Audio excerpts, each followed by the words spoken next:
Sallallahu ala Muhammad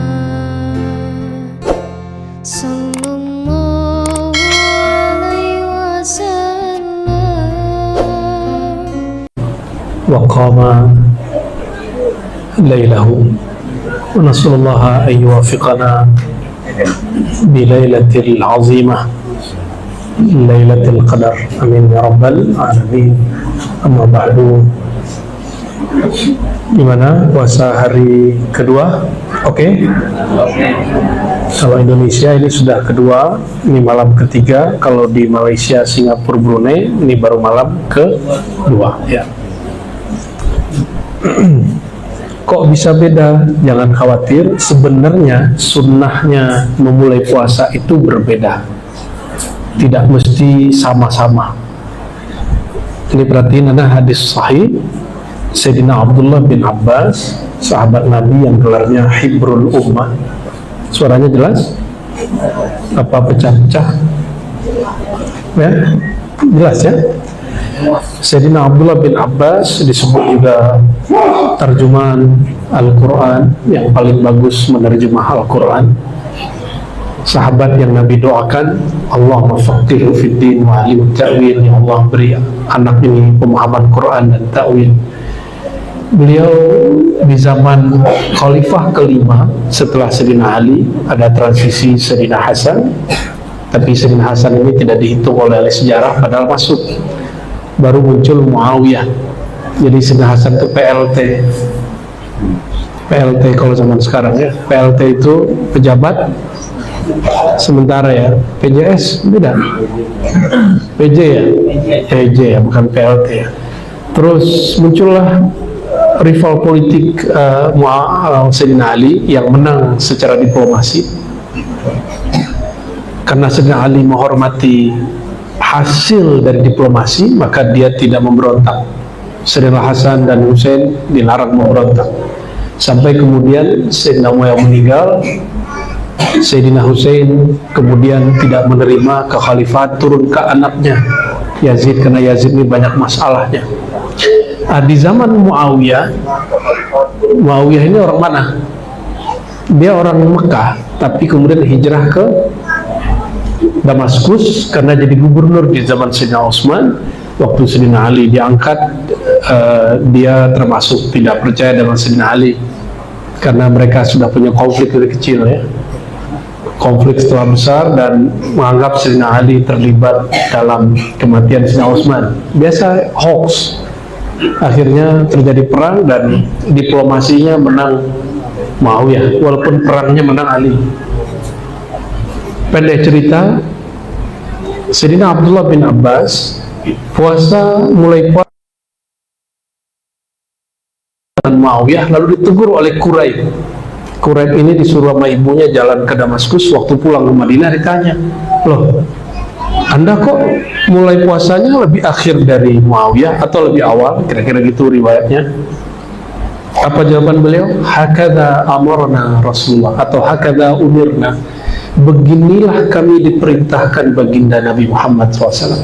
Sayyidina Abdullah bin Abbas pernah tinggal di Madinah, lalu pindah akhir hayatnya di Taif. Coba, seandainya itu di Madinah dengan Damaskus tidak terlalu jauh untuk ukuran sekarang, walaupun jauh ukuran dulu. Itu melihat bulannya sudah beda. Karena orang dulu, para sahabat menentukan awal puasa dengan ru'yatul hilal. Apa arti ru'yatul hilal? Ru'yat, melihat hilal bulan sabit. Bulan hilal itu, jadi orang Arab ini menyebut bulan di awal, bulan habis mau terbit namanya hilal. Nanti kalau bulannya purnama disebut al-badar. Ya, nanti mau habis ada lagi istilah-istilahnya. Itu kosakata orang Arab ya. Sama kayak kita nyebut nasi, kalau dia agak lembek nama lontong gitu ya. Kalau dibungkus pakai apa, daun kelapa namanya ketupat. Terus apa lagi, dibikin nama pisang, apa, daun pisang namanya ya gitu deh, gitu ya. Ya pinternya orang Indonesia ya, di peradaban pisang peradaban beras. Nah, orang Arab itu menyebut alam itu begitu. Maka sebenarnya bagi saya tidak masalah orang itu puasanya berbeda mulainya. Yang penting sama-sama satu Ramadan, walaupun satunya hari Sabtu, yang lain hari Minggu, nggak apa-apa. Kenapa? Sama-sama satu, nggak masalah. Namun yang tidak sunnah itu adalah satu rumah nih, satu pakai hisab, yang lagi pakai ru'yat. Yang disunnahkan Nabi hanya ru'yatul hilal. Walaupun saya tidak membid'ahkan pakai hisab, tapi saya tidak pakai hisab. Kenapa? Karena Nabi tidak mengajarkan begitu. Para sahabat nggak pakai itu, padahal sahabat tahu. Oh, Nabi nggak ngerti, kurang ajar ente ya. Nabi itu Madinatul Ilmi, pusatnya pengetahuan. Masa Nabi nggak tahu? Ketika beliau bilang inna ummatun ummiyah, la naktubu la nahsub, kami umat yang ummi, itu kan ketawaduan beliau aja. Kan beliau nggak bilang aku, beliau bilangnya inna, kami. Bukan kamu, bukan aku, tapi ya. Nabi mengatakan dirinya apa? Ana darul hikmah, aku negeri ilmu. Ilmu apa aja dari Rasul SAW. Jadi jangan pernah terpikir Nabi nggak tahu hisab. Yang nggak tahu hisab itu umatnya. Zohirnya Nabi emang nggak sekolah, tapi batin Nabi disekolahin oleh Allah Subhanahu wa Ta'ala. Allah yang Maha Al-Alim. Allah Maha Al-Alim, Nabi itu Madinatul Ilm. Para sahabat itu bab-babnya ilmu. Ya. Jadi ke depan seandainya pemerintahnya kan memandang nih, ini coba tuh bayangan Papua waktu Kemenak ketok palu itu, Papua udah jam berapa? 9, 10. Mereka baru dapat kabar. Seakan-akan Indonesia ini cuma Jakarta dan sekitarnya waktu Indonesia Barat. Ini kalau hemat saya, kalau saya jadi pemimpin ya, tapi saya nggak minat jadi pemimpin ya. Ya, itu sesuai dengan waktu. Pembagian waktu Indonesia itu udah cakep sekali. Waktu Indonesia Timur, Tengah, dan Barat. Ini harusnya hisabnya dibedakan. Papua sendiri, ya, samainlah dengan Ambon, dengan Makassar misalnya. Bisa jadi beda juga ini. Coba ingat tadi, Damaskus, coba yang punya GPS cek. Damaskus dengan Madinah dekat, lintangnya nggak jauh beda kalau ke atas. Apa namanya lintang kalau atas ya? Kalau begini bujur, ya, terbujur atau terbujur. Kalau orang Banjar lagi bujur lagi gitu ya. Allahumma sholli ala sayyidina Muhammad. Jadi sebenarnya tidak perlu takut dengan perbedaan, nggak perlu kemudian khawatir. Yang penting masyarakatnya, umatnya diedukasi. Hakala amarana Rasulullah. Beginilah Nabi mengajari kami, siap berbeda. Tapi bukan berbeda hisab dan ru'yat. Yang berbedanya adalah perbedaan ru'yat. Loh, kok bisa Mekah duluan? Ya iya, waktu orang Papua lihat bulan, kelihatan bulan? Enggak. Sulawesi nggak lihat, Kalimantan nggak lihat, NTB nggak lihat, Jawa nggak lihat, Jakarta nggak lihat, baru di ujung Aceh kelihatan, ya kan? Ya, namun pemerintah kita punya kaidah sendiri, al-hakim yarfa'ul khilaf, itu NU sekali itu, ya. Pemimpin boleh menghilangkan khilaf, perbedaan pendapat, ya itu top juga. Namun al-faqir lebih memilih ikut zahir sunnah, ya, bahwa memang kita mesti diedukasi untuk berbeda itu biasa. Jangan takut beda, jangan pusing, jangan kemudian mengatakan kok orang Islam suka beda. Emang dari dulu ditakdirkan beda, ya, sampai kiamat nanti kita beda-beda, gitu ya. Jadi next kalau ada lagi perbedaan, kalau menterinya sudah ganti kan biasanya sudah beda caranya. Ini menterinya karena sangat sangat toleran, nggak suka orang ribut-ribut, ya bagus juga sih. Beliau mendahulukan maslahat keseragaman daripada maslahat keilmuan. Ya, bismillah. Ya, kita doakan semoga beliau-beliau ini dijaga Allah SWT. Amin. Ya, namun ilmu wajib disampaikan. Oke, kita sebenarnya tetap tawasul, cuma saya sedikit singgung tentang puasa. Hadis yang paling fenomenal tentang puasa itu as-sawmu li wa ana ajzi bih. Ini hadis ada di Bukhari, ada di Muslim. Puasa itu li, milikku karenaku, wa ana ajzi bih, aku yang langsung balas. Kenapa?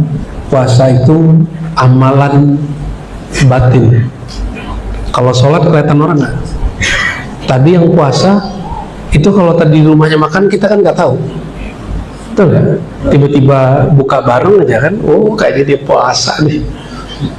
Berarti betul yang tahu puasa itu hanya kita dan Allah, ya. Maka Allah mengatakan, memberikan reward, penghargaan, wa ana ajzi bih, aku yang ajzi akan langsung membalas bihi, dengannya, karenanya. Dan ini hadis qudsi. Inilah kekhususan puasa. Puasa itu langsung. Oleh karenanya ulama kemudian mengurai apa sih yang terjadi pada puasa itu. Ternyata puasa itu amal tanpa amal. Amal melepas rasa beramal. Nggak makan, nggak minum, ya kan? Nggak makan, nggak minum, bukan karena dilihat orang, tapi karena sudah niat malam tadi. Niat ini disebut sir muraqabah. Apa nama sirnya? Jadi niat puasa itu sir rahasia muraqabah. Apa arti muraqabah? Diawasi, diintai-intai oleh Allah. Maka siapa yang pasang niat malam, pasti dia tidak akan berani walaupun dia sendiri makan dan minum. Ini sir muraqabah. Yang Allah pandang niat tadi, itu yang connect sama Allah, langsung nyambung ke Allah. Oleh karenanya orang yang berpuasa tidak berniat malam tadi, fala siyamalah, kata Nabi, puasanya tidak dianggap berpuasa. Kenapa? Karena dia tidak punya sir muraqabah. Berarti hakikat puasa itu merasa diintai oleh Allah. Coba kalau sir muraqabah ini dipakai kalau orang kerja, dipakai ketika orang ini berjuang, dipakai ketika ngurusin Pertamina, ya lagi rame kan, lagi dipakai ngurusin Dinantara. Kita doakan mereka-mereka yang dapat amanah itu mau memakaikan sir ini dengan cara apa? Dia lafazkan niat, aku berniat mengurusi Pertamina, ngurusi A, ngurusi B, mengabdi untuk negara, untuk kemaslahatan hamba-hamba Allah di negeri ini karena mencari ridha Allah. Itu sir puasa. Maka dia nanti kalau ada orang yang kolusi, korupsi kepada dia, dia puasa. Itu puasa yang sejati. Ya, itu yang sebenar-benarnya berpuasa. Ya, kita doakan sir ini, rahasia ini turun, diberikan kepada kolbi semua pemimpin kita, mulai dari presidennya, ya. Kapan lagi saya antum doain pemimpin? Dari dulu berapa periode ngutuk mulu, ya. Yang dikutuk untungnya dia nggak balas ngutuk. Kalau dia balas ngutuk, batal nur kewalian dalam dirinya. Karena setiap pemimpin yang adil itu wali Allah. Setiap pemimpin yang berniat adil sudah diangkat jadi kekasih Allah. Baru niat adil nih, apalagi dia betul-betul adil. Niat itulah sir muraqabah. Ya, inilah rahasia puasa, ya. Dan barulah saya paham kenapa Allah itu mengatakan imamun adil, ketika semua ahli ibadah dilindungi oleh Allah Ta'ala. Yang paling awal disebut Rasulullah, nanti hari kiamat, ya, dia akan dilindungi oleh naungannya Allah. Yauma la zilla illa zillu, nggak ada lagi naungan kecuali naungan Allah. Pertama disebut bukan ahli ibadah, bukan mursyid, ya, bukan ahli sedekah, enggak. Siapa?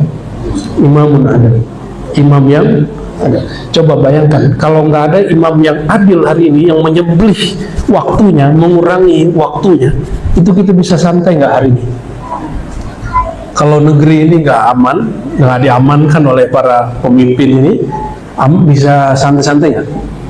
Nggak bisa. Hari ini negara-negara yang konflik mana bisa mereka menikmati ibadah. Jadi kenapa wajib mendoakan pemimpin, mendoakan negara ini supaya aman, damai, sejahtera, supaya kita tenang mencari ilmu, supaya kita tenang menjalankan penghambaan diri kepada Allah Subhanahu. Jadi nggak usah ikut-ikutan sok-sok komentar, emang antum ngerti urusan Pertamina? Nah, itu kan cuma karena rame Ahok aja rame, karena dia mengerti, dia komut ya, komisaris utama. Kita kayaknya baru dengar 3 hari udah berani komentar ya. Ya, saya malu kalau ngeliat begitu tuh. Ya, baru dengar beberapa minggu sudah berani, oh, negara ini nggak beres. Ya, kayak ente bisa beresin aja ya. Ya, kalau mereka bagus ya monggo. Kita butuh orang-orang yang bisa beresin negeri ini. Dan itu bukan sehari 2 hari, lama. Talqin aja kita ada prosesnya, ya. Nggak ada simsalabin, yang ada hanya Allah kun fa yakun ya. Baik, kita masuk ke kitab At-Tawassulat As-Sammaniyah. Sebelumnya sudah kita baca Allahu ya Allah ya Allah, ikuti.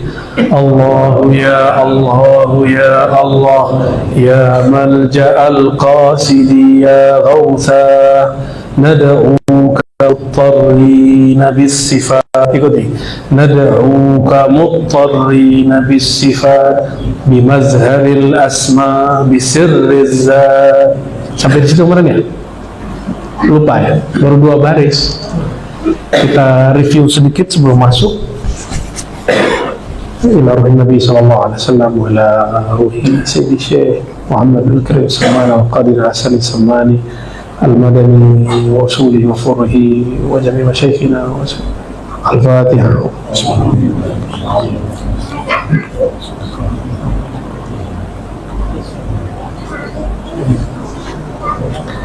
Nah, nanti silakan dilihat kajian yang sebelumnya ya. Dan kesimpulannya adalah meminta kepada Allah itu ada yang langsung menyebut nama, itu namanya tawassul bil asma.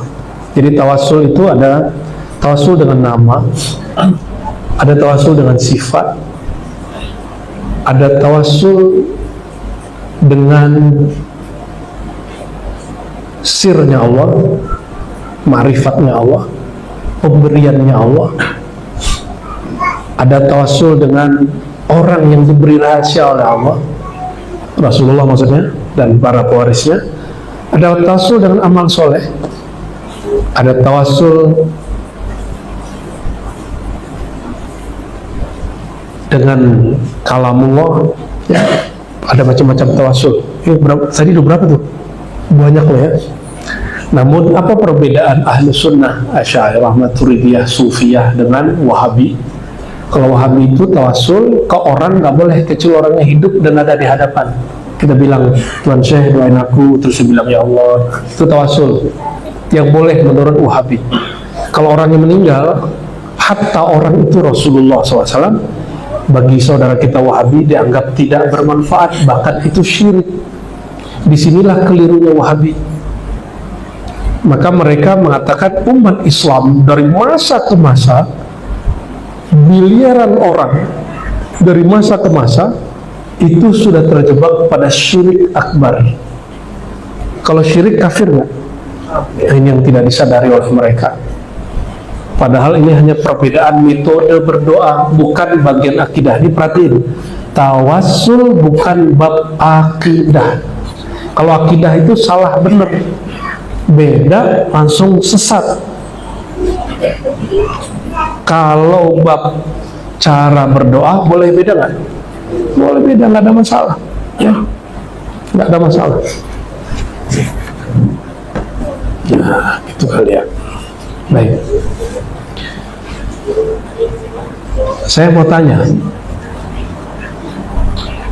kalau bertawassul dengan Nabi waktu hidup, yang menjawab itu Nabi Muhammad Pak Allah mengijabah. Yang menjawab siapa? Kita tawassul nih, tawassul itu ya Allah berkat Nabi Muhammad, wahai Nabi Muhammad, tolong doakan kepada Allah hajatku. Itu tawassul. Kalau kita doa begitu, mintanya ke siapa? Coba perhatiin kalimatnya. Ya Allah, aku bertawassul dengan kekasihmu Rasulullah.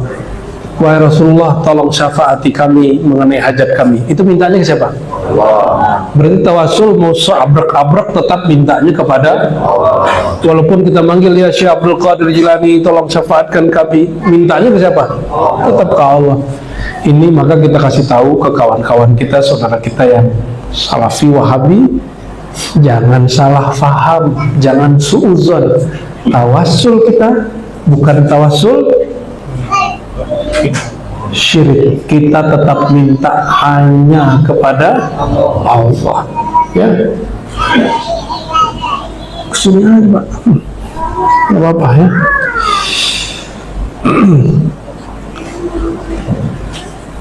Maka saya tanya tadi, Nabi hidup, Nabi hadir, kita tawasul. Yang menjawab siapa? Kalau Nabi meninggal, kita tawasul kepada Nabi, mintanya tetap ke yang jawab bukan Nabi Muhammad SAW. Kalau sekarang ada buat surat, terus di belakangnya tembusan. Nah, tembusan itu tawasul. Kepadanya tetap kepada yang kita tuju, yaitu Allah. Jadi ada masalah tawasul? Berarti yang mengharamkan tawasul mungkin nggak mengerti masalah tawasul. Ya. Imam Salafi namanya Ibnu Taimiyah membolehkan tawassul dengan cinta dan iman kepada Rasul. Oh, ini ada kemajuan. Cuma datang pendiri Wahabi Muhammad bin Abdul Wahab, dia kemudian babat habis, nggak boleh semua, kecuali orang yang hadar dan hidup. Berarti sesama imam dan pengikutnya sendiri sudah beda. Mereka anggap itu bab akidah. Dia imam sudah beda, apalagi kita. Oleh karenanya jangan kaget kalau nanti antum tawasul dikafirkan, dibid'ahkan oleh kawan-kawan Salafi ya. Jangan emosi. Ini orang nggak paham maksud kita, dia suuzon kepada kita. Maksudnya baik, ingin kemurnian tauhid, tapi yang terjadi adalah mengkafirkan sesama muslim. Ya, tujuannya baik, tapi nyerempet kemana-mana. Sekarang kita masuk kepada, jadi kalau terjemah tadi, ya Allah, ya Allah. Apa makna ya Allah? Ya Malja'al Qasid ya Ghausah. Wahai semua tujuan kami berpulang kepadamu. Semua tujuan ilahi anta maqsudi. Bahasa Arab lainnya Pak, ya Malja'al Qasid. Ya Ghausah, wahai yang menolong kami. Ghaus. Lalu kalau disebut wali Ghaus, wali yang bisa langsung minta ke Allah. Di zaman Nabi ya Nabi Muhammad SAW, meninggal beliau ya para sahabat Bakar, Umar, Utsman, Ali, terus lanjut ya kepada wali-wali yang Allah kemudian sirkan. Nad'uka, kami memohon, berdoa kepada Engkau. Tawassul di sini pertama tawassul bil hal, muttarrina, dengan merasa sedang kepepet ya Allah. Orang kalau kepepet doanya mustajab nggak? Jadi ada ini tawassul bil hal. Ini catat ya. Nanti di rumah tonton lagi terus catat lagi, ada tawassul yang lebih lengkap oleh Syekh Abdul Karim Saman. Pertama tawassul bil hal. Hal apa? Halul ittirar. Hal keadaan kehambaan yang merasa dirinya tidak sanggup lagi, dirinya nggak bisa ngadu ke siapa-siapa lagi kecuali hanya kepada Allah. Coba kalau lagi hidup susah, utang banyak, terus tiba-tiba ada tagihan, terus bingung mau ngapain kan? Ini siapa minta? Kalau nggak tahu jalan ke Allah, bunuh diri. Banyak orang bunuh diri. Dikira bunuh diri menyelesaikan masalah, dikira malaikat diam. Malaikat ngeliat orang bunuh diri gregetan, dia tarik itu bolak-balik, nggak bisa ke langit, nggak bisa ke bumi. Jangan bunuh diri, ya. Kasih tahu mereka itu yang lagi patah hati segala macam, jangan pernah berpikir bunuh diri, ya. Rahmat Allah sangat luas. Nah, muttarrina, saya mau tanya antum, supaya doanya mustajab, apa harus kepepet tiap hari dengan banyak masalah? Dibikin ntar masalah tiap hari, mau? Jangan. Maka hati itu kepepet menuju Allah, caranya gimana? Itu disebut riyadhah, latihan. Latihlah hati, jangan nunggu diuji di tempat dulu. Disitulah fungsinya bertariqah. Kalau nggak mau ya nggak apa-apa. Antum hanya jadi abidin, orang rajin ibadah tapi ibadahnya tidak rapi, tidak disiplin. Nggak rapi, nggak disiplin. Tidak, ya mohon maaf, abidin itu kebanyakan ibadahnya karena nafsu dia aja. Nafsunya pengen di saf pertama, nafsunya pengen tahajud. Bukan karena betul-betul ingin menyembah Allah, tapi dia sedang ya ada nafsu beribadah gitu aja. Coba lihat masa pandemi yang ahli ibadah kemana perginya? Ngamuk-ngamuk kan? Kan ngamuk-ngamuk gak bisa ke masjid. Emang tuh Allah itu hanya di masjid sehingga itu ngamuk-ngamuk gak bisa ke masjid, ya kan? Bila pandemi stres, saya gak bisa ke masjid, saya harus diisolasi. Ya salah. Emang Allah itu gak ada di waktu isolasi? Allah waktu kita diisolasi mandiri di ruangan terbatas dengan Allah di masjid sama kan? Terus kenapa harus nangis? Ya, seandainya semua masjid ditutup, kalau begitu ditutup Allah nggak? Kan nggak juga kan, Allah maha dekat. Jadi seandainya nanti terjadi lagi virus-virus baru, sudah siap? Beneran nih udah siap nih? Siapa tahu nanti ada nggak jelas lagi gitu kan? Wallahu a'lam. Muttarina sudah merasa darurat, kepepet, terpaksa, nggak ada lagi, maka kami memohon. Muttarrin yang tawassul kedua bis sifat, tawassul dengan sifat-sifat Allah. Apa sifat Allah? Wujud, qidam, baqa, semua sifat Allah itu boleh ambil satu, bisa kita tawassul, ya Allah dengan wujudmu yang benar-benar wujud. Nah gitu, ada cara tawassulnya. Udah berapa? 2. Tawassul ketiga bimazharil asma, dengan nama.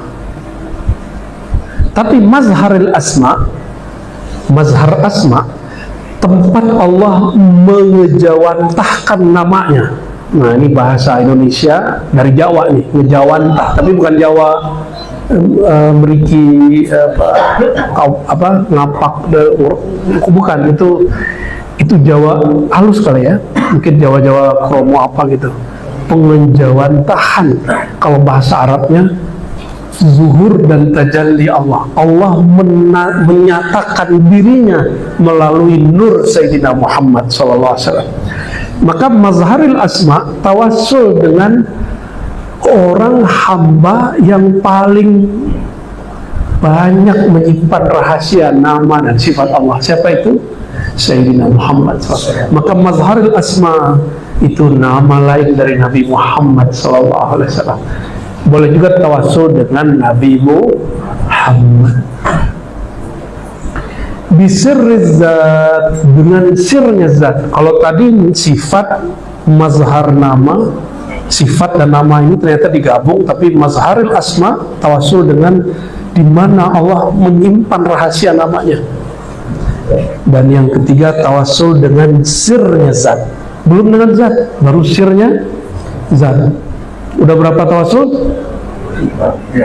Sirnya zat bukanlah zat, sirnya insan bukanlah insan. Maka kalau ada orang mengatakannya al insanu sirri wa ana sirruhu, insan itu, manusia itu sir aku, kata Allah. Ini ilham. Wa ana sirruhu, dan akulah sirnya insan. Itu sir yang mana? Sir asma kah? Sir sifat kah? Atau sir zat kah? Itu masih ada sir lagi di bawahnya, namanya sirrul asrar. Sir yang ini nggak boleh dibuka sembarangan, karena membukanya kasfu sirri rububiyah kufrun. Buka-buka sembarangan sirnya Allah bisa menyebabkan pendengarnya atau yang ngomongnya kafir zindik, tapi bukan kafir murtad. Kenapa? Salah ngomong. Makanya ada orang ngomong zat aku zat Allah, dikira zat dia jadi zat Allah. Itu kufur zindik itu. Tapi belum murtad. Kenapa? Mungkin dia salah sebut. Siapa tahu maksudnya nggak begitu. Padahal maksud yang sebenarnya apa? Leburlah, binasalah, fanalah zat aku. Yang ada yang nyata hanya zat Allah. Itu baru. Itu hakikat itu. Ahlul hakikat itu benar itu. Cuma begitu kan nggak sopan juga. Terus Nabi Muhammad di mana? Kan nggak sopan yang ngomong begitu. Apalagi ngomong langsung belajar ke Allah, langsung ke Allah aja. Jadi ahli hakikat di kalangan sufi dengan Wahabi ini ada kesamaan, langsung saja ke Allah, kan gitu kan? Maka ahlul haqaiq min sufiyah itu kena ban juga oleh para aulia, atau kena ban. Kalau channel YouTube tuh di ban itu apa? Ditahan dulu ya. Ya, sama itu. Kenapa? Quran mengatakan, wahai orang beriman, takutlah kepada Allah, wabtaghu ilaihil wasilah, carilah wasilah menuju Allah. Lalu Nabi SAW mengatakan, akulah wasilah itu. Hadisnya sahih, ada di Bukhari, ada di Muslim, ya. Maka waktu nanti di hari kiamat, menurut antum hari kiamat itu menyangkutkan ya? Iya, menakutkan, karena selama ini ustadznya panitia kecemasan, panitia nakut-nakutin, panitia neraka. Mohon maaf, ulama kita banyak yang nulis indahnya hari kiamat, ada. Antum nanti kalau paham bab ini akan paham maksud saya. Bayangkan, merindukan jumpa Rasul kan? Di padang mahsyar jumpa Rasul, indah atau bukan? Indah itu satu. Ingin dibantu Rasulullah kan? Nanti di hari kiamat Allah akan memberi ilham wahyu kepada Sayyidina Muhammad, sujud dengan membaca ilham baru, kata beliau ya. Allah ilhamkan kepadaku bimahamidah, dengan pujian-pujian, zikir-zikir, ma'rifat-ma'rifat, hakikat-hakikat yang belum pernah ada sebelumnya, belum dibaca sebelumnya. Asbab itu nanti beliau ambil ke semua orang. Kalau nanti di hari kiamat Nabi yang kita tarik. Bayangkan di saat Nabi Adam dan 124 ribuan Nabi ketika dimintain pertolongan, tolonglah kami wahai Nabi Adam, kata Adam, masa kamu tak tolong aku ya, kalian ini aja masuk di dunia dihisap, ini kan asbab aku makan buah larangan tersebut, buah khuld ya, syajaratul khuld. Datang ke Nabi Nuh, ya dulu kalian aku doain mati semuanya katanya. Datang ke Nabi Ibrahim, ya pernah bohong 3 kali, nggak pantas. Ke Nabi Musa, aku pernah mukul orang mati tapi gak dikisos. Begitulah terus sampai Nabi Muhammad SAW. Apa kata Nabi? Analaha. Semua Nabi mengatakan kami gak sanggup, bukan kami wasilah engkau.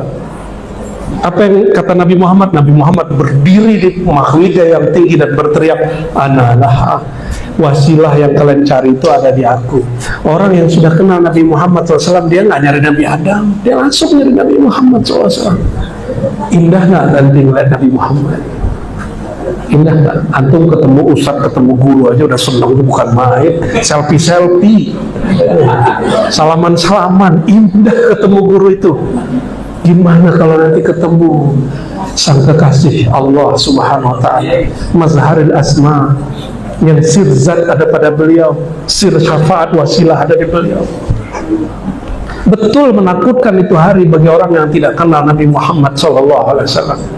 Maka berdoa kita selalu, ya Allah, apapun tempaan ujian yang kau beri, tolong rasa bertuhan kami, tolong rasa kami cinta ke Nabi Muhammad jangan dicabut, tolong rasa kami terhubung kepada rohani Rasulullah jangan dihilangkan, tolong rasa kami merindukan Nabi Muhammad jangan pernah engkau hilangkan. Itu saja ya, itu doa kita setiap hari. Ini kan macam-macam nanti diuji nih ya, saya juga, antum juga sama ya.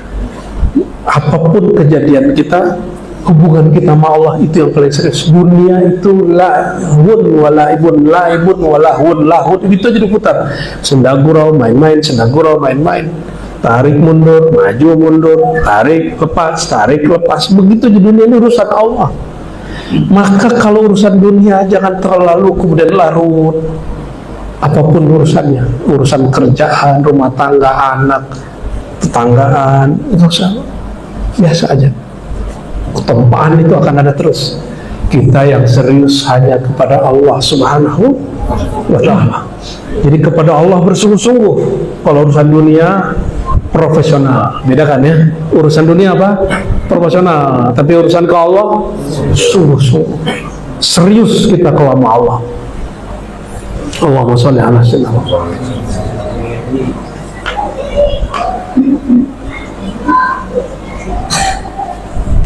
Maka di sini boleh disebut ya, bertawassul dengan sirnya Allah, rahasia-rahasianya. Maka nanti disebutkan ya, bisirrizat ya, dengan sir zat. Nah, mau coret-coretan dikit gak? Jadi mengenal Allah itu ma'rifatullah ya. Ini pakai Arab apa Latin? Request aja Latin, oke. Tapi tulisan saya nggak pernah benar, nggak apa-apa ya.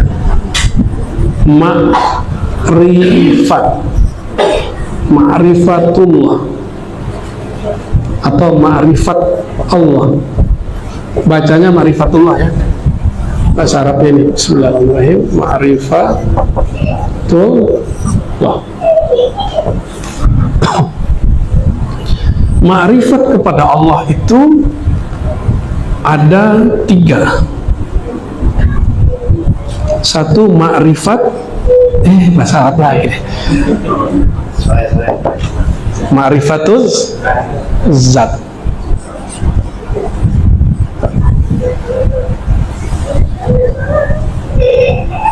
Terus ma'rifat sifat. Ma'rifat asma, al asma, semuanya pakai al ya. Sifat nama. Ini turunannya nanti ke bawah ada lagi nama af'al, atau kita pisahin aja gitu ya. Af'al itu urusannya sama takdir, perbuatan Allah, perbuatan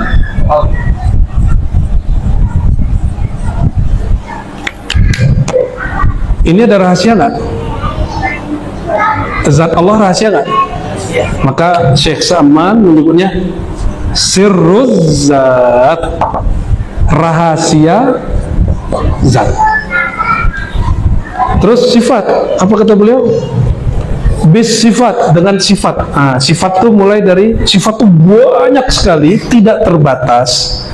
Namun karena akal kita terbatas, ulama merumuskan menjadi 4 jenis sifat. Satu, sifat nafsiyah, kedirian Allah, yaitu wujud.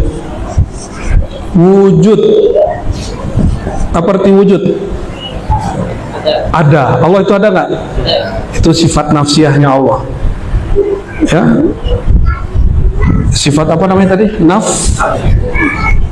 Bahasa Arab lagi. Kebiasaan, sorry ya. Udah begini aja lah. Nafsiyah, kediriannya Allah. Ada sifat salbiyah. Ini baru yang standar. Jadi ini pembagian menurut akal kita, berdasarkan dalil, bukan menurut kerahasiaan Allah. Kalau menurut kerahasiaan Allah lebih dari 20. Kalau salbiah berapa? Kidam, apalagi? Bako, terus itu jelek kan? Terus wujud kidam bako, mukhalafatul hawadis, LH ya. Qiyamuhu wahdaniyah, apa lagi? Qiyamuhu binafsihi, dia ada dengan sendirinya. Qiyamuhu binafsihi, ya KBN.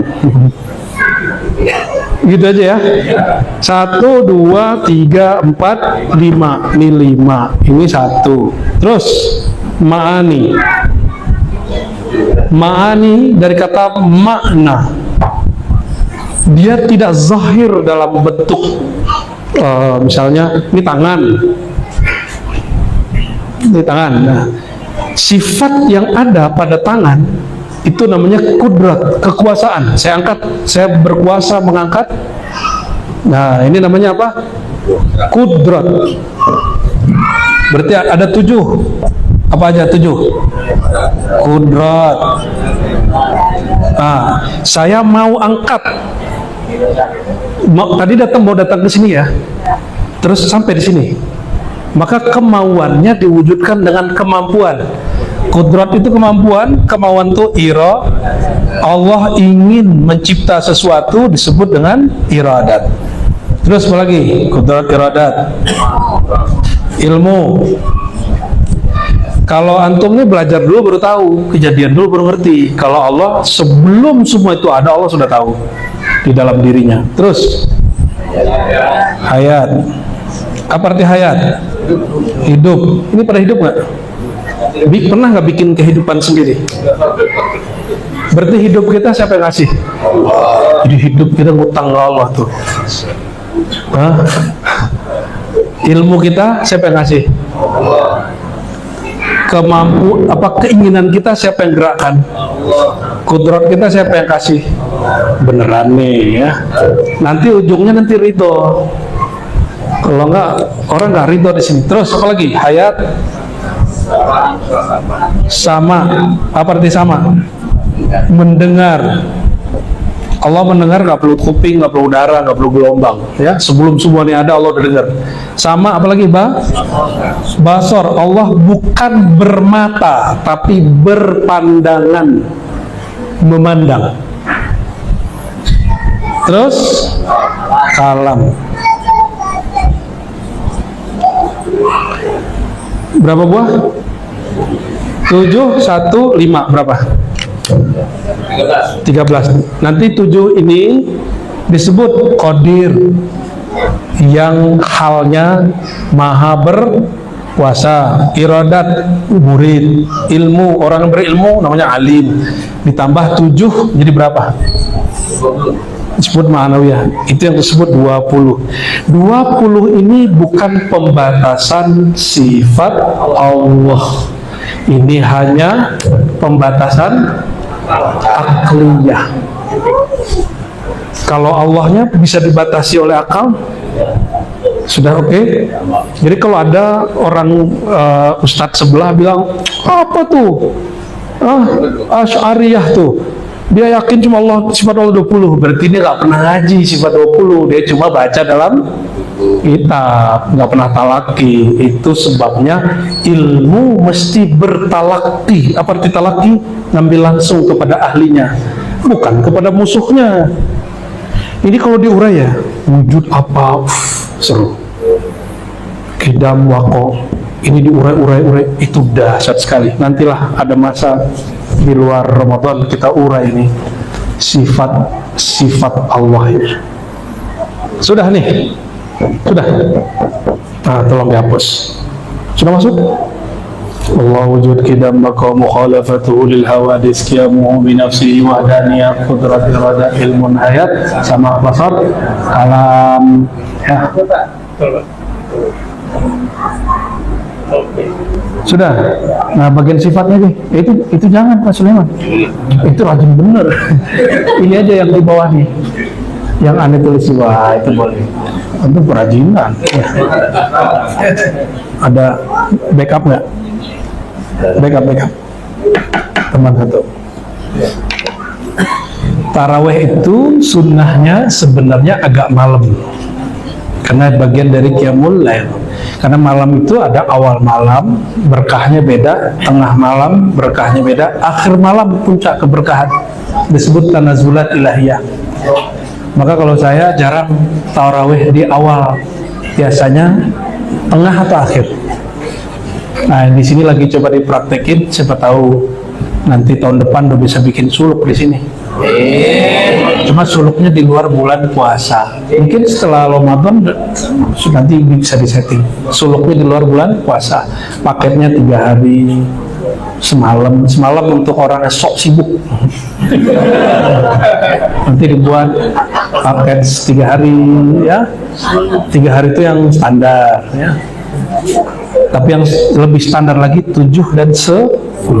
Nah, nanti Muharram kalau nggak haji saya, insya Allah kita bikin suluk di sini. Tapi kalau saya haji, saya suluk di sana. Ya, tergantung panggilan hati nih ya, panggilan dari Allah Subhanahu wa Ta'ala. Jadi nanti kita suluk itu ada bulan suci, itu ada bulan Zulhijjah, Muharram, Rajab, Ramadan. Lalu ada namanya suluk mutlak, khalwat mutlak, itu bisa kapanpun. Nah, nanti ada program begitu juga, insya Allah. Yang tadi yang bonus itu tuh, suluk sok sibuk. Lumayan lah ya. Apalagi yang sudah menikah, ibu-ibu baru punya anak kecil ya, atau bapak masih ngurusin apa, itu suluk sok sibuk boleh dipakai. Allahumma sholli ala Muhammad.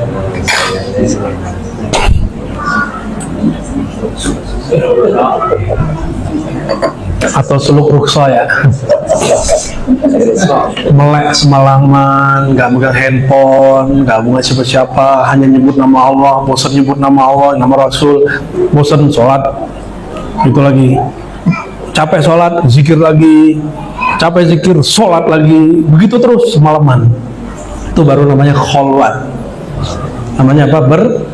Menyepi, menyendiri bersama Allah, walaupun kiri kanan kita ada orang ngumpul yang ngaruh ya, latihannya begitu. Nanti 10 hari terakhir kan ini tanpa pengumuman sudah full, tanpa pengumuman suluknya sudah full karena udah daftar dari selesai suluk tahun lalu, itu udah daftar duluan sebelum pembukaan, kita daftar duluan ya katanya. Akhirnya panitianya bingung ya. Baik, ini ma'rifatullah. Aduh, Masya Allah. Gak apa-apa ya, tapi jangan dihapus nih kalau punya ya. Ma'rifat sifat ini sudah canggih. Ini sudah canggih. Nah, coba perhatiin. Sifat Allah ada nggak? Zat Allah ada? Nama Allah ada? Perbuatan Allah ada? Semua ini, nah, yang qadim sebutnya ini qadim. Ini lebih detail. Kalau dulu kita sebut ini qadim semua, ya, sifatnya bersifat qadim. Tapi sifat ini dia qadim yang azali, sudah turun dikit. Allah mengejawantahkan sifatnya kepada dirinya, maka muncullah sifat-sifat. Kalau zat aja itu disebut dengan ahad, ya. Maka salah satu nama Allah yang dahsyat ada di surat Al-Ikhlas itu Qul huwallahu ahad.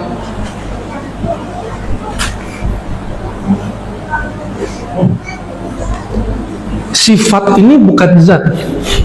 Coba kalau disebut Allah wujud, Allah qidam, qadim. Qadim itu bukan zat, tapi qadim itu tiada lain kecuali menjadi sifat zat. Maka ada wujud selain wujud Allah, tapi tiada lain dia kecuali wujud Allah itu sendiri, gitu. Itu bahasa-bahasa ulama-ulama ahli tasawuf ya.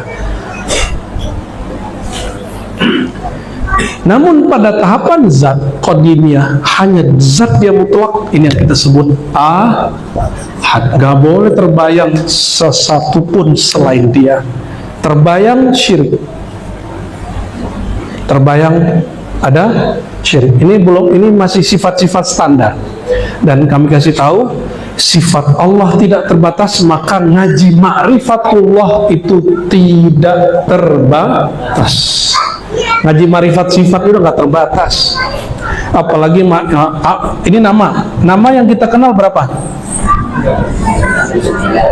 Itu kan hadis. Tapi di hadis sendiri ada nama lebih dari 120. Ya, nanti di ribat akan ada dirilis ya, kumpulan zikir Asmaul Husna. Orang ribut lah nama Allah ke 100 ya, ilmu-ilmu begitu tuh jadi rame. Bagus sih, itu metode orang dulu supaya kita ini penasaran ngaji ma'rifat. Cuma kan setiap masa marifat itu harus diperbaharui, dikembangkan terus. Kalau syariat udah selesai. Kalau ma'rifat apa arti ma'rifat? Knowledge, pengetahuan. Pengetahuan harus berkembang.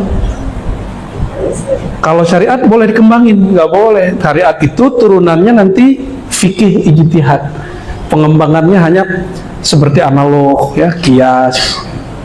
Karena perbedaan masa, maka perlu pengembangan, tapi tidak merubah yang aslinya. Kalau ini satu aja dikembangin terus, sudah kemana-mana tuh. Saya bawa sewujud aja tuh bisa semalaman nggak selesai, wujud aja. Ya, nah ini sedikit saja dulu. Nama Allah. Terus kenapa kita zikir? Nah, nama yang sering kita baca Pak, Allah. Ya kan ada yang membid'ahkan zikir ya nggak apa-apa, mungkin dia selama ini diajarkan guru-gurunya nama Allah itu Allah aja, nama Asmaul Husna, itu bukan. Padahal di kitab Imam Abdul Qahir Al-Baghdadi, kitab Usuluddin, itu bagian dari Al-Asmaul Husna, bahkan itu pangkalnya Asmaul Husna. Dalilnya apa? Surat Al-Hasyr 3 ayat terakhir. Huwallahu alladzi la ilaha illahu. Terus dialah Allah, tiada yang berhak disembah kecuali dia, ya. Huwar Rahmanur, huwa baru Rahman, baru Rahim, gitu ya. Huwa Allah berarti huwa Allah. Nah, terus apa? Coba Allah, Allah belakangnya apa? Hu ini aslinya tidak ada wawunya, tapi untuk ziyadah, hu-nya ditulis tapi nggak dibaca, sama kayak gini. Cuma dalam qiraat dibaca huwa. Kalau berhenti nggak, coba kafla Allahu la ilaha illa hu. Ayat kursi hafal semua kan? Kalau nggak hafal itu yang dikasih kursi ntar. Oke. Jadi wawunya ini wawu tambahan, tapi ada rahasia juga di wawu itu. Ya, rahasia jami', ya. Tergabung jamak di situ. Namun yang basic itu ini dia. Zikir Allah itu rahasianya ada pada hu, karena zikir Allah makom ujungnya hu. Hu itu nanti ada lagi. Itu nanti ada lagi begitu. Nggak ada ujungnya. Karena kalau ilmu tentang Allah itu terbatas, berarti Allah bisa dibatasi dong. Kan laisa kamislihi, dia tidak dapat, tidak seperti semisalnya sesuatu pun. Nah, harus harfiah kita. Maka kalau kita zikir hu itu bukan lagi ngusir nyamuk, lagi ngusir kucing. Bukan. Itu lagi sedang menikmati apa? Kesempurnaan Allah yang tersimpulkan pada lafaz hu. Hu itu apa? Apapun yang kau bayangkan tentangnya, dia lebih sempurna dari itu. Itu namanya hu. Itu arti hu, ya. Oke? Sudah tahu arti hu malam ini? Apapun yang kau bayangkan tentang dia, dia lebih sempurna dari itu. Apapun yang kau rasakan tentang Allah, Allah di atas semua rasamu. Apapun yang engkau pikirkan tentang Allah, Allah tidak dapat ditembus oleh pikirannya. Itulah hu. Habiskan. Kalau zikir hu itu, orang akan rehat, pikiran dia akan rehat, badan dia, jantungnya, dadanya semuanya akan plong. Itu sebabnya kalau ada orang jahat, ya, terus kita zikir hu, lenyap tuh. Kenapa? Zikir hu ini sudah begitu rahasia, tapi rahasia yang dipublish. Kan kita sering nyebut dalam bahasa Indonesia, sudah menjadi rahasia umum. Gitu ya. Nah, inilah salah satu rahasia yang Allah umumkan tentang dirinya. Dan bagaimana rahasia itu diumumkan? Selama ini dia ditulis berulang-ulang di Quran, tapi orang masih sibuk aja melafaz Allah. Coba ente cek la ilaha illallah di Quran. Berapa kali la ilaha illallah di Quran? Nggak banyak. Yang banyak itu la ilaha illahu. La ilaha illallah itu 2 atau 4 kali. Cek indeks Quran tuh.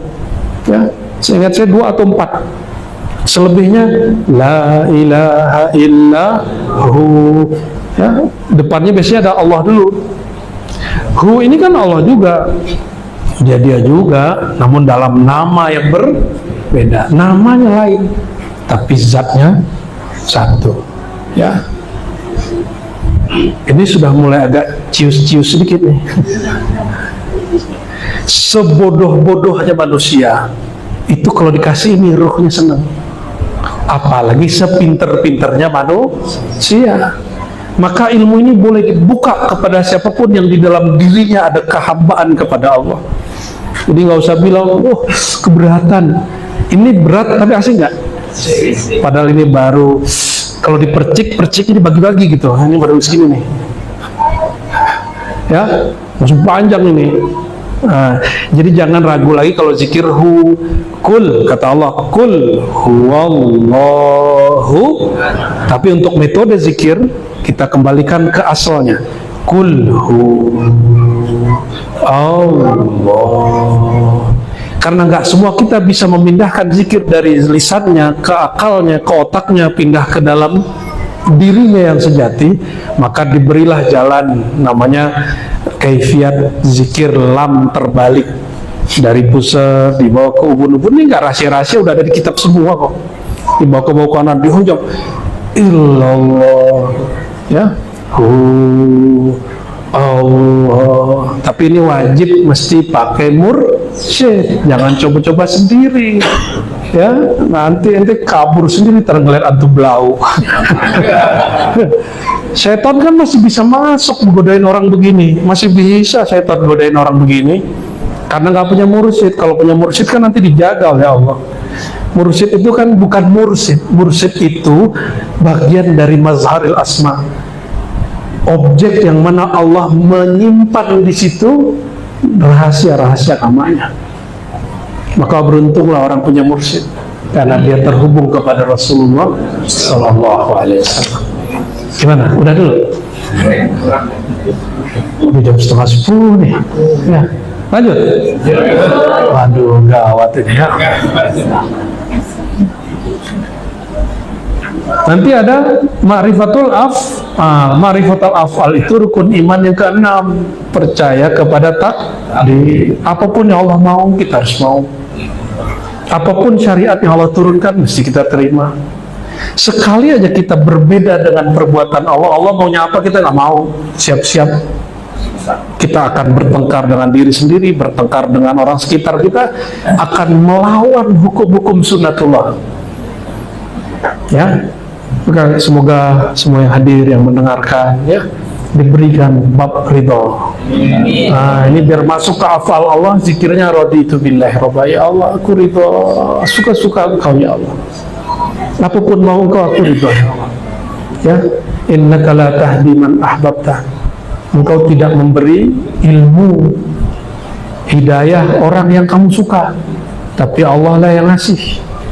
Maunya kita teman, saudara, anak itu ikut kita, belum tentu. Tapi semoga semua keluarga, anak kita, semuanya suatu saat, ya, Allah sirkan keridhaan di kalbunya. Amin. Jadi kesimpulan makrifat ini ada pada kalimat raditu billahi rabba. Ya, kan kesimpulan dulu, ntar diurai ya. Kalau sudah ini diurai nanti. Ya, maka amalkan raditu billahi rabba setiap pagi, sore, kalau bisa sebelum tidur 3-3-3, kalau bisa 7-7-7.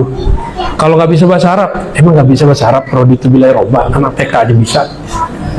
Tapi dimaknai raditu billahi rabba, ya Allah, aku terima, aku ridha syariat Engkau, kudrat iradat Engkau, kemauan Engkau, takdir Engkau, ya, begitu ya. Ini baru beberapa ini. Dan Allah itu sangat senang, sangat ridho kalau di kolbu hambanya ada nama-namanya, ada pengetahuan tentang sifatnya. Jadi nanti insya Allah ba'da Ramadan tolong ingetin saya Buya Rahmat ya, Kita buka kajian Ma'rifatul Asma'il Husna di sini. Insya Allah ini insya Allah. Ya. Sesibuk apapun nanti nggak boleh sok sibuk. Ya, mesti kita ngaji. Bisa jadi nanti semalam gitu ya. Insya Allah. Gaya bener kayak kuat aja ya. Ini belum pindah ke baris ketiga, ini masih baris kedua aja nih. Aduh, gimana nih? Oh, sudah ya? Kan habis ini giliran yang sana ya. Kita tutup dulu lah ya. Maka kita berdoa dengan sir zat Allah, sir sifat Allah, sir nama Allah, sir afal Allah, sir Allah, sirhu, sir asmaul husna yang 99. Semoga semua kita yang ada ini, yang hadir ini, yang mendengarkan ini, keluarga kita semua, anak kita, pasangan kita, Allah penuhi jiwanya, kalbunya dengan mengenal nama Allah, dengan menyebut nama Allah, dengan mengingat Allah SWT, menjadi hamba Allah dengan sebenar-benar kehambaan. Allahumma a'inna ala dzikrika wa syukrika wa husni ibadatik. Ya Allah, mohon ya Allah, jadikan kami yang hina ini pantas menghambakan diri kepada Engkau. Jadikan lisan kami yang penuh dengan kata keji, ya Allah, menjadi berkata-kata mulia dengan menyebut nama, zat, sifat, afal nama Engkau. Dan jadikan ya Allah fikiran kami, jiwa kami, kalbu kami, fuad kami, sir kami penuh dengan ilmu mengenal Engkau, sehingga kami tidak lagi tersilaukan dunia meskipun kami tetap di dunia. Jadikan kami betul-betul sungguh-sungguh hanya bertuhan kepada Engkau. Amin ya rabbal alamin. Bihaqqi sayyidil mursalin, bihaqqi asma'ikal izam, wa biki sifatikal ulya, wa bi sirri zatika ya zatas sirri ya sirraz zat, istajib da'awatina bil Fatihah. Bismillahirrahmanirrahim. Amin.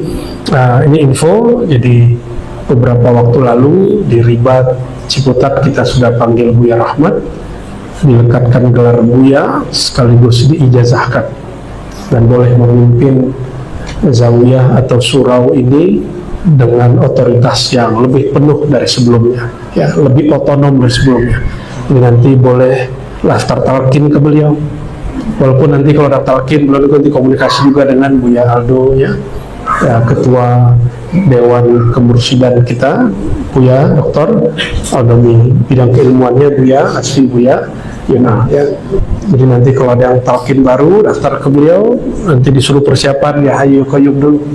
Oke, dengan ini saya kasih tanda penyematannya, saya serahkan ini jubah ya kepada Buya Rahmat, mohon disaksikan ya.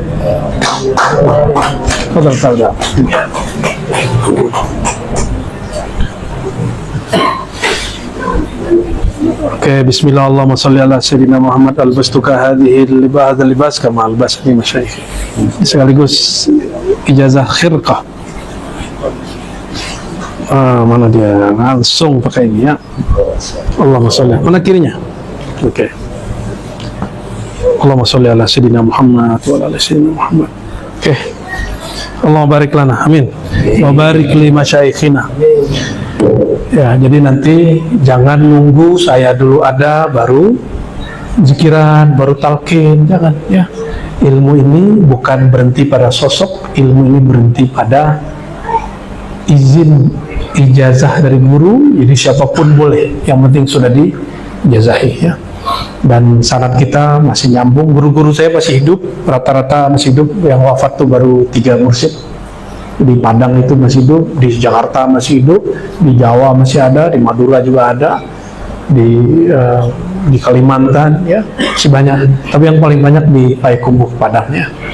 Jadi kalau mau lihat nanti sesekali kita rila ke Padang, saya temuin dengan mursyid-mursyid saya ya, dan mereka alhamdulillah ridho dengan perjuangan-perjuangan kita.